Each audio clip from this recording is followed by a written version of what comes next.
இப்போ கேட்க போறது முழுக்க முழுக்க கற்பனையாக உருவாக்கப்பட்ட ஒரு கிரைம் த்ரில்லர் கதை தான். இதுல வரும் கதாபாத்திரங்கள், இடங்கள், சம்பவங்கள் யாரோட தொடர்பும் இல்லை. வாங்க கதைக்குள்ள போகலாம். வெள்ளிமலைன்னு ஒரு சின்ன ஊர். அந்த ஊர்ல இருக்கக்கூடிய அரசு மேல்நிலை பள்ளியில தமிழ் ஆசிரியரா வேலை பார்த்துட்டு இருந்தவர் தான் அரவிந்த். வயசு 34. அவரை பற்றி யாருக்கிட்ட கேட்டாலும் ரொம்ப நல்ல மனுஷன், யாரையும் காயப்படுத்த மாட்டாரு, யாருக்கிட்டையும் தேவையில்லாம பேச மாட்டாருன்னு தான் சொல்லுவாங்க. வீட்டில் அவங்களோட மனைவியோட பேரு நிலா. கல்யாணமாகி 3 வருஷம் ஆயிடுச்சு. வெளியில இருந்து பார்க்குறவங்களுக்கு அவங்களோட வாழ்க்கை ரொம்ப சாதாரணமா இருந்த மாதிரி தான் தெரியும். காலையில் பள்ளிக்கூடம், சாயங்காலம் வீடுன்ற வாழ்க்கையை தான் வாழ்ந்திருக்காரு. வார இறுதியில் சந்தைக்கு போகிறது, நண்பர்களை பார்க்கறது, அவ்வளவுதான். ஆனால் ஒரு நாள் நடந்த ஒரு விஷயம் அந்த அமைதியான வாழ்க்கையே தலையில மாற்றிருக்கு. ஒரு செவ்வாய்க்கிழமை அரவிந்த் வழக்கம் போல் பள்ளிக்கூடத்துக்கு போயிருந்தாரு. சாயங்காலம் 5 மணிக்கு வீட்டுக்கு வந்தவர் நிலாவோட உட்காந்து டீ குடிச்சிருக்காரு. கொஞ்ச நேரம் டிவி பார்த்துருக்காரு. அதுக்கப்புறம் எப்பயும் போல் நைட்டு சாப்பிட்டுட்டு வழக்கம் போல் படுத்திருந்துருக்காங்க. ஆனால் நைட்டு சுமார் ஒரு 9 மணி இருக்கும். அரவிந்தோட மொபைலுக்கு ஒரு கால் வருது. அந்த நம்பரை அவர் பார்த்ததும் முகத்துல இருந்த அந்த சிரிப்பு கொஞ்சம் மாறிடுது. இந்த நம்பர் அவருக்கு தெரிஞ்ச நம்பரா இல்லையான்னு நிலாவால புரிஞ்சிக்கவே முடியல. யாருன்னு கேட்டதுக்கு அவர் ஒரு பழைய ஃப்ரெண்டு அவ்வளோதான்னு சொல்லியிருக்காரு. அதுக்கப்புறம் வெளியே போய் அந்த கால் பேசிட்டு உள்ள வந்ததும் கொஞ்சம் யோசனையிலே இருந்த மாதிரி தெரிஞ்சிருக்கு. மறுபடியும் கேட்டா ஒன்றும் இல்லை, ஒரு சின்ன வேலை, போயிட்டு 1/2 மணி நேரத்தில் வந்துடுறேன்னு சொல்லிட்டு தன்னுடைய ஜாக்கெட்டை எடுத்துக்கிட்டு கார் சாவியை எடுத்துட்டு வீட்டை விட்டு வெளியே போயிருக்காரு. நிலாவுக்கு அப்போ அது ஒரு பெரிய விஷயமா தோணலை. ஏன்னா இப்படி அவசரமா வெளியே போயிட்டு வர்றது இதுக்கு முன்னாடி 2-3 வாட்டி நடந்திருக்கு. அதனால அவளும் பெருசா யோசிக்கல. ஆனா அந்த 1/2 மணி நேரம் 1 மணி நேரம் ஆச்சு, 2 மணி நேரம் ஆச்சு. அரவிந்த் வீடு திரும்பல. போனுக்கு கால் பண்ணா முதல்ல ரிங்கு போயிருக்கு. அதுக்கப்புறம் சுவிட்ச் ஆஃப். சார்ஜ் தேர்ந்திருக்கும்னு நினா நினைச்சு தூங்கி இருந்திருக்கா. மறுநாள் காலையில அவர் வீடு வரல, பள்ளிக்கூடத்துக்கும் போகல. அவரோட நண்பருக்கெல்லாம் கால் பண்ணி கேட்டா நேத்து எங்கேயும் பார்க்கலன்னு சொல்லியிருக்காங்க.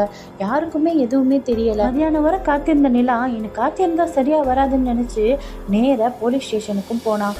என்னோட கணவர் நேத்து ராத்திரில இருந்து காணோம் சாருன்னு புகாரும் பதிவு பண்ணினான். முதல்ல இது சாதாரண மிஸ்ஸிங் கேஸ்ன்னு தான் போலீஸும் நினைச்சாங்க.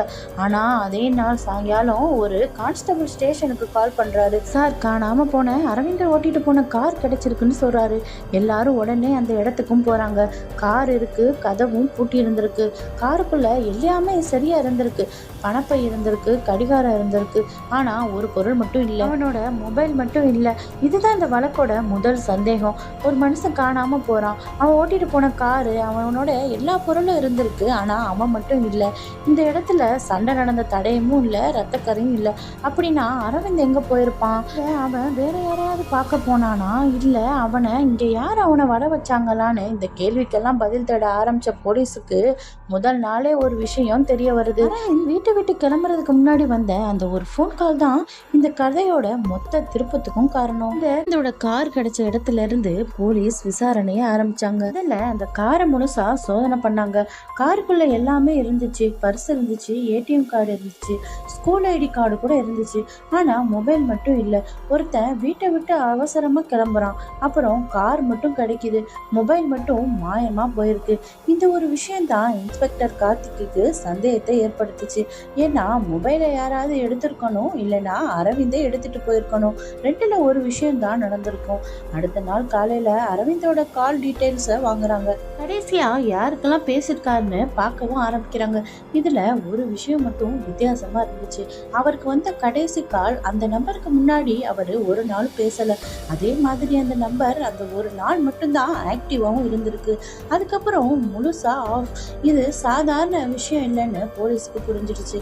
அதே நேரத்துல இன்ஸ்பெக்டர் கார்த்திக் அரவிந்த் வேலை பார்த்த பள்ளிக்கூடத்துக்கு போறாரு.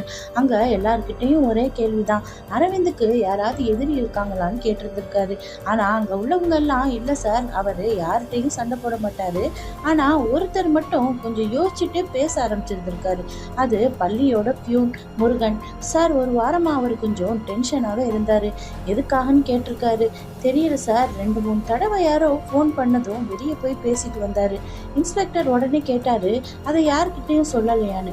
அதுக்கு பியூன், இல்லை சார், இதுதான் போலீஸ்க்கு கிடைச்ச முதல் முக்கிய தகவல்.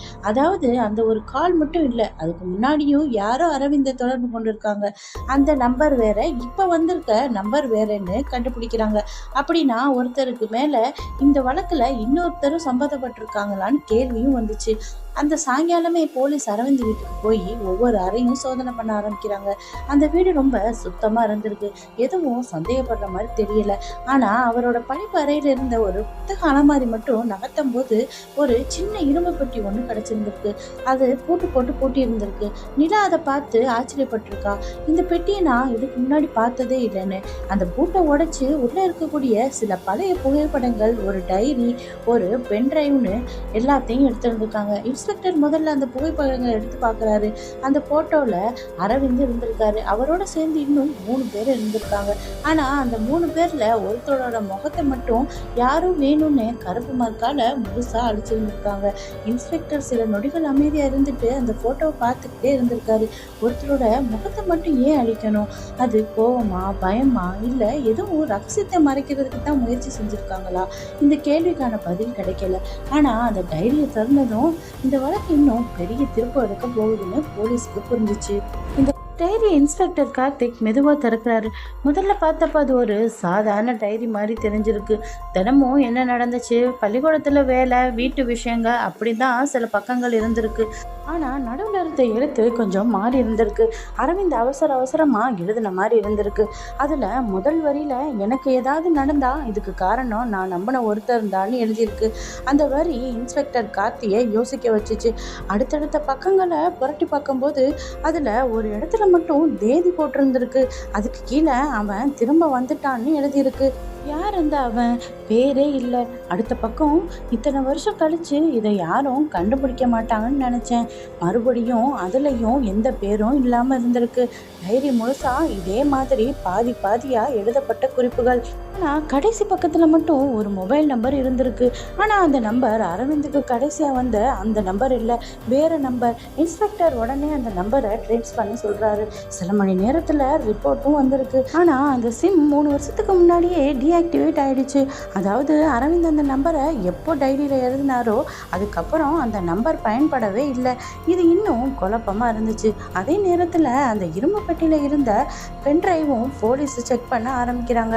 அதில் ஒரு வீடியோ, 2 ஃபோட்டோ, அவ்வளோதான். வீடியோவை ஓப்பன் பண்ணுறாங்க. வீடியோ முழுசாக இருட்டாக இருந்திருக்கு. கேமரா சரியாக ரெக்கார்ட் ஆகலை போல். ஆனால் சத்தம் மட்டும் தெளிவாக கேட்டிருக்கு. 2 ஆண்கள் பேசுகிற சத்தம். அதில் ஒரு குரல் அரவிந்தோட குரல் மாதிரி இருந்திருக்கு. மற்றொரு குரல் யாருன்னு தெரியல. வீடியோவோட கடைசி சில நொடிகளில் அந்த தெரியாத குரல் ஒரு வார்த்தையை மட்டும் சொல்லுது. நீ மறந்துருக்கலாம், ஆனால் நான் மறக்கலை. அதுக்கப்புறம் அந்த வீடியோ முடிஞ்சிருச்சு. இன்ஸ்பெக்டர் கார்த்திக் அந்த வரியை 3 தடவை திரும்ப கேட்குறாரு. நான் மறக்கலை அப்படின்னா இது பழைய பகையா இல்லை பழைய சம்பவமா? அந்த நேரத்தில் ஒரு கான்ஸ்டபிள் வேகமாக உள்ளே வராரு. சார், ஒரு முக்கியமான தகவல்னு. என்னன்னு கேட்டால், அரவிந்த் காணாமல் போன நாளுக்கு முந்தின நாள் அவரோட ஏடிஎம் கார்டில் இருந்து 2 லட்சம் ரூபாய் எடுக்கப்பட்டிருக்கு. அந்த காசு அவர் தான் வித்ட்ரா பண்ணியிருக்காரு. சிசிடிவியில் பதிவாயிருக்கிறதாக கான்ஸ்டபிள் சொல்கிறாரு. இன்ஸ்பெக்டர் உடனே அடுத்த கேள்வியே கேட்குறாரு. அப்போ அந்த 2 லட்சம் ரூபாயும் எங்கே? அந்த பணம் அரவிந்தோட வீட்லேயும் இல்லை, கார்லேயும் இல்லை, அவரோட பேங்க் அக்கௌண்ட்டுக்கும் திரும்பி போகலை. அப்படின்னா அந்த பணம் யாருக்கு போச்சு?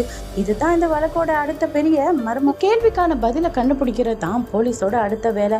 முதல்ல அரவிந்தோட வங்கி கணக்கை முழுசாக ஆய்வு பண்ண ஆரம்பிக்கிறாங்க. கடந்த 6 மாத ஸ்டேட்மெண்ட் எல்லாத்தையும் பார்க்குறாங்க. அதில் பெரிய சந்தேகப்படுற மாதிரி எந்த பரிவர்த்தனையும் இல்லை. சம்பளம் வந்திருக்கு, வீட்டு செலவுக்கு போயிருக்கு, அவ்வளவுதான். ஆனால் இந்த 2 லட்சம் மட்டும் திடீர்னு எடுக்கப்பட்டிருக்கு. இன்ஸ்பெக்டர் கார்த்திக் நேராக வங்கிக்கே போய் அங்கே உள்ள அந்த நாளோட சிசிடிவியை வாங்குறாரு. வீடியோவையும் பார்க்குறாரு. அரவிந்த் வழக்கம் போல் உள்ளே வந்திருக்காரு. டோக்கனும் எடுத்திருக்காரு. பணமும் வாங்குறாரு. எல்லாம் இயல்பாக தான் இருந்திருக்கு. ஆனால் வெளியே போகிறதுக்கு முன்னாடி அவர் திரும்பி பார்க்குறாரு. யாரையோ பார்த்த மாதிரி இருக்குது. கேமராவில் அந்த நபரோட முகம் தெளிவாக பதிவாகலை.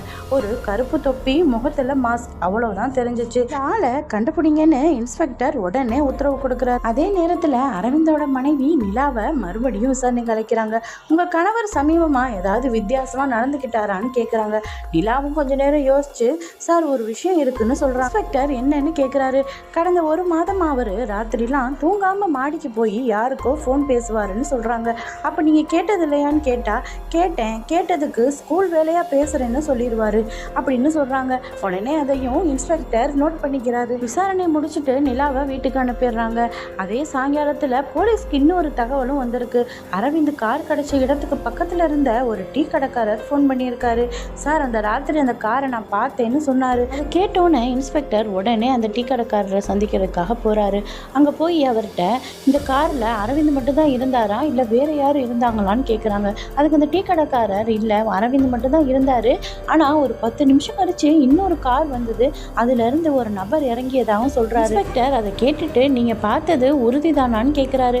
ஆமாம், 100% உறுதி தான், ஆனால் அவரோட முகத்தை நான் பார்க்கல சார்ன்னு சொல்கிறாரு. இது வரைக்கும் இந்த வழக்கில் எந்த ஒரு நபரை பற்றியும் தகவல் கிடைக்கல. ஆனால் இப்போது திடீர்னு ஒரு புதிய நபர் உள்ள வராரு. அவர் யாரு? அரவிந்தையே சந்திக்க வந்தாரு, இல்லை அரவிந்த் தான் அவரை வர வச்சாரா அப்படின்னு பல கேள்வியும் வந்துச்சு. அந்த நாள் இரவு இன்ஸ்பெக்டர் கார்த்திக் ஸ்டேஷனில் உட்காந்து எல்லா ஆதாரங்களையும் ஒரே இடத்துல வச்சு பார்த்துக்கிட்டு இருக்காரு. அந்த நேரத்தில் அவரோட மொபைலுக்கும் ஒரு அன்னோன் நம்பர்ல இருந்து ஒரு மெசேஜ் வந்திருக்கு. அந்த மெசேஜில் அரவிந்தை தேடுற வேலையை நிறுத்துங்க, இல்லைன்னா அடுத்த நாள் நீங்கள் தான் வந்திருக்கு. இந்த மெசேஜை பார்த்த இன்ஸ்பெக்டர் கார்த்திக் இது ஒரு சாதாரண மிஸ்ஸிங் கேஸ் இல்லைன்னு முதல் முறையாக உணர்ந்தார். மிரட்டல் மெசேஜ் வந்ததுக்கு அப்புறம் இந்த வழக்கு மாவட்ட அளவுல இருந்து நேரா சிறப்பு விசாரணைக்கு போகுது. இதனால் காலையில அரவிந்தோட மொபைல் லொகேஷன் மீண்டும் ட்ரேஸ் பண்ண முயற்சி பண்றாங்க. ஆனா போன் இன்னும் ஆஃப் தான். கடைசியா சிக்னல் கிடைச்ச இடம் அவரோட கார் நின்ன அதே பகுதி. அப்படின்னா யாரும் வேணும்னு தான் அவரோட போனை ஆஃப் பண்ணியிருக்கணும்னு நினைச்சாங்க. அதுக்குள்ள ஃபாரன்சிக்ல இருந்து ரிப்போர்ட்டும் வருது. அரவிந்தோட கார்ல இருந்த கைரேகை எல்லாம் சோதனை பண்ணியிருக்காங்க. அதுல அரவிந்தோட கைரேகை மட்டும் இல்ல, இன்னொரு நபரோட கைரேகையும் இருந்திருக்கு. இன்ஸ்பெக்டர் கார்த்திக் உடனே அந்த கைரேகையை தேசிய தரவு தளத்தோட ஒப்பிடுறாரு. சில மணி நேரத்துக்கு பிறகு வந்த பதில் நோ மேட்ச். அதாவது அந்த நபர் இதுக்கு முன்னாடி எந்த குற்ற வழக்குலையும் சம்மந்தப்பட்டவர் இல்லை. நேரத்தில் அரவிந்த் வேலை பார்த்த அந்த ஸ்கூல்ல இருந்து ஒரு ஆசிரியர் ஃபோன் அடிக்கிறாரு. சார், ஒரு விஷயம் சொல்ல மறந்துட்டேன்னு சொல்றாரு. காணாம போறதுக்கு 2 நாளைக்கு முன்னாடி அரவிந்த் ஒரு கவரை என்கிட்ட கொடுத்தாரு. இன்ஸ்பெக்டர் உடனே எழுந்து நின்று கேட்குறாரு, அது என்ன கவர்னு? நான் திறந்து இன்னும் பார்க்கல, நான் ஒரு வாரத்துக்குள்ள திரும்பி வரலைன்னா மட்டும் இதை போலீஸ் கிட்ட கொடுத்துருங்கன்னு சொன்னாருன்னு சொல்றாரு. தகவலை கேட்ட இன்ஸ்பெக்டர் உடனே கிளம்பி அரவிந்த் வேலை பார்த்த அந்த ஸ்கூலுக்கு போய் அந்த நபர்கிட்ட இருந்து அந்த கவரை வாங்கி பார்க்குறாரு. இந்த கவருக்குள்ள ஒரு பழைய புகைப்படமும் ஒரு காகிதமும் இருந்திருக்கு. அந்த காகிதத்துல ஒரே ஒரு வரி தான் எழுதப்பட்டிருக்கு, 2009. எல்லாத்துக்கும் ஆரம்பம் அந்த வருஷம் தான். இன்ஸ்பெக்டர் உடனே அந்த போட்டோவை எடுத்து பார்க்குறாரு. அது ஒரு காலேஜ் குரூப் போட்டோவா இருந்திருக்கு. அதுல மொத்தம் 20 பேர் இருந்திருக்காங்க. அவர்ல தான் இளம் வயசுல இருந்த அரவிந்தும் இருந்திருக்காரு. ஆனா அந்த போட்டோல இருந்த இன்னொரு முகத்தை பார்த்ததும் இன்ஸ்பெக்டர் கார்த்திக் அதிர்ச்சி அடைகிறாரு. ஏன்னா அந்த முகம் அரவிந்த் வீட்டில் கிடைச்ச போட்டோல இருந்த கருப்பு மார்க்கால் அழிக்கப்பட்ட அதே நபரோட முகம். இந்த வழக்குக்கு இன்னொரு புதிய கேள்வியும் எழும்புச்சு. 2009 என்ன நடந்துச்சு? அந்த நபர் யாரு? ஏன் அரவிந்த் எல்லா போட்டோலையும் அந்த நபரோட முகத்தை மட்டும் மறைக்க முயற்சி பண்ணியிருக்காரு? கேள்விக்கான பதில் தான் அடுத்த கட்ட விசாரணைய வேற மாதிரி திசையில கொண்டு போனுச்சு. அடுத்த நாள் காலையில இன்ஸ்பெக்டர் கார்த்திக் அந்த கல்லூரிக்கு போறாரு. அரவிந்த் படிச்சது கோயம்புத்தூர்ல இருந்த ஒரு தனியார் கல்லூரி. 15 வருஷம் பழைய ரெக்கார்டெல்லாம் எடுத்து பார்க்க ஆரம்பிச்சிருக்காங்க. அந்த குரூப் போட்டோல இருந்த எல்லாரோட பேரும் கிடைச்சிச்சு. ஒருத்தர் வெளிநாட்டுல இருந்திருக்காரு, 2 பேரு சென்னையிலேயே வேலை பார்த்துட்டு இருந்தாங்க, இன்னொருத்தர் ஏற்கனவே இறந்துட்டாருன்னு ரெக்கார்ட்ல இருந்திருக்கு. ஆனா ஒரு பேர் மட்டும் கிடைக்கல, அதுதான் விக்ரம். அவரோட பேர் மட்டும்தான் ரெக்கார்ட்ல இருந்திருக்கு. ஆனா படிப்பு முடிஞ்சதுக்கு அப்புறம் அவங்க எங்க போனாரு, என்ன பண்றாருன்னு எந்த தகவலும் இல்லை. இன்ஸ்பெக்டர் உடனே அரவிந்தோட பழைய நண்பர்களை ஒவ்வொருத்தரா விசாரிக்க ஆரம்பிக்கிறாரு. அதுல முதல்ல விசாரிச்சது சுரேஷ் கிட்ட விக்ரத்தை பத்தியான எல்லா தகவலையும் கேட்குறாங்க. ஆனா சுரேஷ் கொஞ்ச நேரம் அமைதியா இருந்துட்டு அந்த பேரை இத்தனை வருஷத்துக்கு அப்புறம் இப்பதான் சார் நான் கேட்குறேன்னு சொல்றாரு. ஏன்னு கேட்டதுக்கு, நாங்க எல்லாரும் அவரை பத்தி பேசக்கூடாதுன்னு ஒரு முடிவு பண்ணி வச்சிருந்தோம் அப்படின்னு சொல்றாரு. அதுக்கு இன்ஸ்பெக்டர் ஏன்னு கேக்குறாரு. அதுக்கு சுரேஷ் 2009ல் நாங்க 6 பேர் ஒரு ட்ரிப்புக்கு போயிருந்தோம். அதுக்கப்புறம் அந்த ட்ரிப்ல விக்ரம் காணாம போயிட்டாருன்னு சொல்றாரு. இன்ஸ்பெக்டர் உடனே போலீஸ் கம்ப்ளைண்ட் கொடுத்தீங்களான்னு கேக்குறாரு. அதுக்கு சுரேஷ் கொடுத்தோம், ஆனா 3 நாள் தேடிட்டு அதுக்கப்புறம் கிடைக்கலன்னு இந்த கேஸை மூடிட்டாங்கன்னு சொல்றாரு. இன்ஸ்பெக்டர் கார்த்திக் உடனே சுரேஷ்ட கேக்குறாரு, அப்படின்னா விக்ரம் காணாம போனதுக்கும் இப்ப அரவிந்த் காணாம போனதுக்கும் எதுவும் சம்மந்தம் இருக்கான்னு. சுரேஷ் உடனே இருக்காதுன்னு சொல்றாரு. அது எப்படி இவ்வளவு உறுதியா சொல்றீங்கன்னு கேட்டதுக்கு சுரேஷ்ட பதிலே இல்லை. அப்பதான் இன்ஸ்பெக்டர் கார்த்திக்கு இவர் எதையோ மறைக்கிறாருன்னு டவுட் வருது. உடனே சுரேஷ் அரெஸ்ட் பண்ணி ஸ்டேஷனுக்கு கொண்டுட்டு போறாங்க. இன்ஸ்பெக்டர் சுரேஷ்ட விசாரணையை ஆரம்பிச்சிருக்காரு. அவர் கேட்கிற எந்த கேள்விக்கும் சுரேஷ் பதில் சொல்லாம அமைதியா இருந்திருக்காரு. ஒரு கட்டத்துக்கு மேல இனிமே போய் பேச முடியாதுன்னு உண்மையை சொல்ல ஆரம்பிச்சிருந்திருக்காரு. 15 வருஷமா மறைக்கப்பட்ட உண்மை வெளியே வர ஆரம்பிச்சிருக்கு. 2009ல் அரவிந்த், சுரேஷ், விக்ரம் இன்னும் 2 ஃப்ரெண்ட்ஸ் சேர்ந்து ஒரு டூர் போயிருந்திருக்காங்க. ஆரம்பத்துல எல்லாமே சந்தோஷமா தான் இருந்திருக்கு. ஆனா ராத்திரியில பண சம்பந்தமா ஏதோ வாக்குவாதம் வந்திருக்கு. அப்ப நடந்த சண்டையில விக்ரமுக்கும் அரவிந்துக்கும் கை கலப்பா இருந்திருக்கு. அந்த சண்டையில தெரியாம அரவிந்த் விக்ரம தள்ளி விட்டுருந்திருக்கான். அவன் பின்னாடி இருக்கக்கூடிய ஒரு பள்ளத்தாக்குல போய் விழுந்துட்டான். அந்த நொடியே எல்லாரும் உறைஞ்சு போயிட்டாங்க. கீழே இறங்கி தேடுறாங்க. ஆனா விக்ரம் உயிரோட இல்லை. அந்த ஒரு விபத்து அவங்க வாழ்க்கையே மாத்திருச்சு. போலீஸ் கிட்ட உண்மையை சொன்னா கொலை வழக்குல சிக்கிடும்னு பயந்து அதனால அந்த உடலை அங்கேயே விட்டுட்டு வந்திருக்காங்க. கேட்குறவங்கள்ட்டலாம் விக்ரம் காணாம போயிட்டான்னு பொய் சொல்லியிருக்காங்க. அந்த பொய்யோடையே 15 வருடமா சுமந்துக்கிட்டு வாழ்ந்திருக்காங்க. இன்ஸ்பெக்டர் கார்த்திக் எதுவும் பேசல. அவர் சுரேஷை மட்டும் பார்த்துக்கிட்டே இருந்திருக்காரு. அந்த நேரத்தில் ஸ்டேஷனுக்கு இன்னொரு தகவலும் வந்திருக்கு. அரவிந்த் மொபைலுக்கு மறுபடியும் அதே நம்பர்ல இருந்து ஒரு மெசேஜ். உண்மை இப்பதான் ஆரம்பம்னு. அந்த மெசேஜுக்கு கீழே ஒரு பழைய போட்டோவும் இருந்திருக்கு. அதுல விக்ரம் மட்டும் இல்ல, அவரோட பக்கத்துல இன்னொரு நபரும் இருந்திருக்காரு. இந்த முகத்தை பார்த்த சுரேஷுக்கு ஒரே அதிர்ச்சி. அதை கவனிச்ச இன்ஸ்பெக்டர் இது யாருன்னு கேட்கிறாரு. சுரேஷ் ராகுல்னு சொல்றான். யார் ராகுல்னு கேட்டதுக்கு விக்ரமோட தம்பி. இன்ஸ்பெக்டர் கார்த்திக் அந்த போட்டோவை மீண்டும் பாக்குறாரு. அரவிந்த் காணாம போறதுக்கு 2 நாளைக்கு முன்னாடி அரவிந்தும் ராகுலும் சந்திச்சிருக்கிறாங்க. போலீஸ் உடனே ராகுலை பத்தி விசாரிக்க ஆரம்பிக்கிறாங்க. 15 வருஷத்துக்கு முன்னாடி விக்ரம் காணாம போனதுக்கு அப்புறம் ராகுல் அந்த ஊரை விட்டே போயிருந்திருக்கான். ஆனா 6 மாசத்துக்கு முன்னாடி தான் மறுபடியும் இந்த வெள்ளிமலைக்கு வந்திருக்கான். ராகுல் ஊருக்குள்ள வந்ததும் அரவிந்த், சுரேஷ் அந்த டூருக்கு போன எல்லாரையும் கண்காணிக்க ஆரம்பிச்சிருக்கான். பழைய போட்டோ, பழைய கால் ரெக்கார்டுன்னு எல்லாத்தையுமே செக் பண்ணி இருந்திருக்கான். அவனுக்கு அப்பதான் ஒரு விஷயம் மட்டும் புரிஞ்சிருக்கு. அவனோட அண்ணன் விபத்துல இறக்கல, உண்மையாவே இவங்க தான் மறைச்சிருக்காங்கன்னு. அந்த நேரத்தில் போலீஸ்க்கு ஒரு கால் வருது. அந்த காலை துண்டிச்சிட்டு போலீஸ் அந்த காலை ட்ரேஸ் பண்ண ஆரம்பிச்சிருக்காங்க. அந்த கால் ஒரு பழைய ஃபேக்ட்ரி பக்கத்துல இருந்து வந்திருக்கு. போலீஸ் உடனே அங்கே போறாங்க. உள்ள போய் பார்த்தா ஒரு அறை மட்டும் பூட்டி இருந்திருக்கு. பூட்டை உடைச்சு திறந்து பார்த்தா அரவிந்த் உயிரோட இருந்திருக்காரு. ஆனா கையும் காலும் கட்டப்பட்ட நிலையில இருந்திருக்காரு.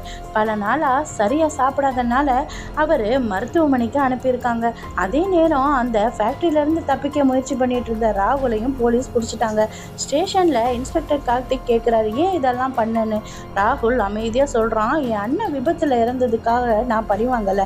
அப்போ எதுக்கு பழி வாங்கினேன்னு கேட்டதுக்கு, அவன் இறந்ததுக்கு பிறகும் அவனோட உண்மையை மறைச்சதுக்காகத்தான். என்னோட குடும்பம் 15 வருஷமாக என் அண்ணன் எங்கே இருக்கான்னு கூட தெரியாமல் தவிச்சுக்கிட்டு இருக்காங்க. அதுக்காகத்தான் உண்மையை வெளியே கொண்டுட்டு வரணும்னு நினச்சேன். அரவிந்தை கொல்றது என்னோட நோக்கம் இல்லைன்னு சொல்லியிருந்திருக்கான். போலீஸ் கிட்ட எல்லாத்தையும் ஒத்துக்கணும்னு தான் கடத்தினேன்னு சொல்லியிருந்திருக்கான். அந்த ஸ்டேட்மெண்ட் முழு வழக்கையும் மாத்துச்சு. இந்த வழக்கு நீதிமன்றத்துக்கு போச்சு. எல்லாரும் நீதிபதி முன்னாடி நிக்கிறாங்க. அரவிந்த் மெதுவா பேச ஆரம்பிச்சான். அன்னைக்கு நடந்தது விபத்து தான், நாங்க யாரும் விக்ரம கொல்லலன்னு. ஆனா பயந்து போய் உண்மையை மறைச்சிட்டோம். நீதிமன்றம் முழுக்க அமைதி. நீதிபதி தீர்ப்பு சொல்றார், ஒரு விபத்தை சட்டம் புரிஞ்சு கொள்ளும், ஆனா ஒரு விபத்தை மறைச்சு குடும்பத்துக்கு உண்மையை மறைச்சது மன்னிக்க முடியாத குற்றம். அதனால இந்த வழக்குல சம்பந்தப்பட்ட எல்லாருக்கும் ஆதாரங்களை மறைச்சதுக்கும் போலீஸ்ட தவறான தகவல் கொடுத்தது போன்ற குற்றங்களுக்காக தண்டனையும் கிடைச்சிச்சு. அவளுக்கும் கடத்தல் மற்றும் சட்டத்தை கையில் எடுத்த குற்றத்துக்காக தண்டனை கிடைச்சது. வழக்கம் முடிஞ்சிச்சு. வெளியே வந்த இன்ஸ்பெக்டர் கார்த்திக் அவரோட கையில இருந்த அந்த போட்டோவை பார்க்குறாரு. ஒரு விபத்து, ஒரு பொய், 15 வருட மௌனம், இறுதியில உண்மை ஜெயிச்சுது. உண்மையை புதைக்கலாம், ஆனா அதை நிரந்தரமா மறைக்க முடியாது.